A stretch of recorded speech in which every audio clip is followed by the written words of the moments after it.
Tollywood star hero power star Pawan Kalyan garu Andhra Pradesh deputy సీఎంగా రాణిస్తున్న విషయం మనకందరికీ తెలిసిందే. ఇటీవలే ఆయన సనాతన ధర్మంపై డిక్లరేషన్ ప్రకటించిన విషయం తెలిసిందే. సనాతన ధర్మంపై దాడులు నిత్యకృతమైతే మేము నోరు మెదపకుండా శాంతి వచనాలు ఎలా పలుకుతాం?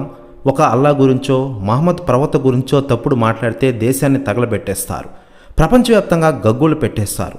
కానీ మేము స్పందిస్తే మాత్రం మతోన్మాదం అయిపోతాం. మా బాధ చెప్పుకోవడం పాపమా? లౌకికవాదం పవందే కాదు, టూ వే. మాకు మర్యాద ఇవ్వండి, మర్యాద తీసుకోండి. అలా జరిగినప్పుడు గొంతెత్తక తప్పదని ఆయన స్పష్టం చేశారు. ఇలా పవన్ కళ్యాణ్ గారు సనాతన ధర్మంపై అనేక వ్యాఖ్యలు చేసిన విషయం మనకందరికీ తెలిసిందే.